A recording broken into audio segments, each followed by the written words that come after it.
All right, fellow babies, welcome back to Pachter Factor on SIFTD.net.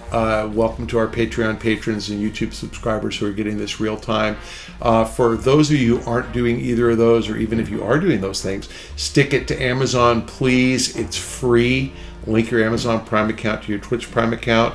We have instructions on how to do that in the description for the show below. And you have to renew that every month or so. So if you haven't done it in the last month, please remember, click on the show description, read the instructions, link those two accounts. We get paid. You stick it to Amazon. It costs you nothing.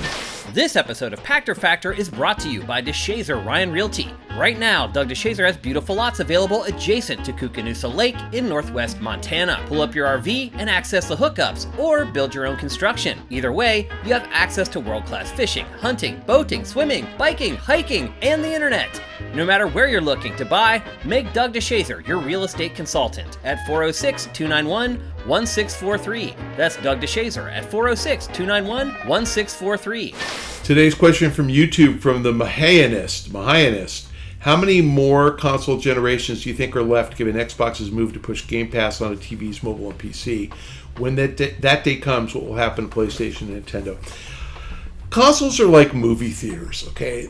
As long as there's interest in playing a game at the highest possible frame rate and the highest possible or lowest possible latency, highest possible experience, there will be consoles. I just think each console generation is smaller than the one that preceded it. And I think there will always be room for handheld, because I think the portable nature of a handheld just makes it different and more fun.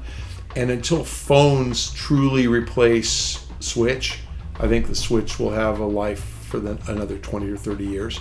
So, will there be a PS6, PS7, PS8, PS9? Yes. Will there be an Xbox next? Maybe not. Microsoft seems like they're going all in on Game Pass, playable on anything.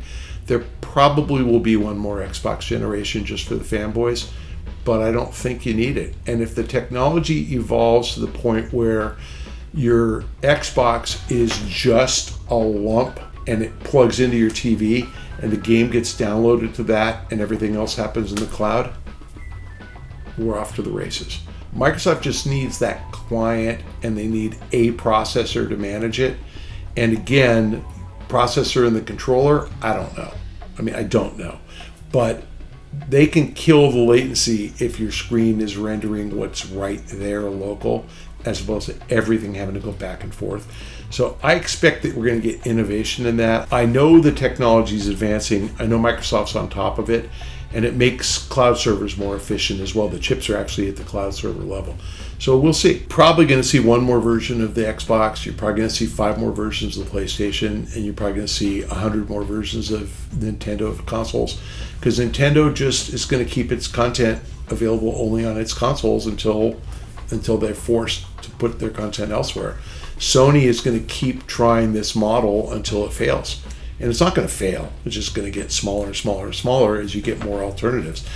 So just like I said, movie theater attendance keeps going down every year because there's so many other ways to watch a movie. PlayStation sales are going to go down every year when there's more opportunity to play a game elsewhere. That's just going to happen. And if those alternatives are cheaper, which they will be if it's Game Pass. So just economics. I'm not predicting Sony bad and Microsoft good. If the economics are such, like handsets for homes have gone down for phone headsets and handsets, because we have mobile phones. And the volume of calls made from landlines has gone down since we've got mobile phones. It just makes sense. You have a cheap alternative in your hand. So of course, in your pocket. Of course you're going to play fewer games on PlayStation when there are more alternatives. We watch less commercial broadcast television because we have streaming subscriptions. This is economics. So Microsoft's going to win. Sony's going to lose unless Sony changes its business model, and then maybe they win. Let's find out. As of today, Microsoft wins, Sony loses. But maybe Sony will change. We'll find out. Nintendo wins based on its content. And Nintendo's content and its library are really valuable. I think if Nintendo chose to emulate Microsoft, they could do their own Game Pass with just Nintendo content, and they could make it playable on any screen, and they would triple their revenue. I mean, I could see that happening. Nintendo has to come to the realization that they're not a hardware company, that they're a software company. And I think the interesting thing is Apple considers itself a software company. Now, they obviously make a ton of money on handsets, but they're a software company. They make a ton of money on people, paying them a toll charge to pay, to play games on their devices. I think Nintendo has to consider itself a software company and make the software more ubiquitous, and when they do, they win. I just love them because of their content. They have more and better content than anybody. PlayStation has no chance. Let's find out who the new CEO is. I don't know. Let's wait till PlayStation replaces Ryan. Ryan wasn't the visionary guy to fix this. Let's see if the next one is. I don't know the answer. Thanks for joining us on Pachter Factor on SIFTD.net. If you are a Patreon subscriber, thank you. If you're a YouTube subscriber, thank you. You got this real time. If you are either of those or neither of those, please stick it to Amazon and link your Twitch Prime account to your Amazon Prime account. This is your one chance to stick it to somebody, make them pay for a benefit you get. Take advantage.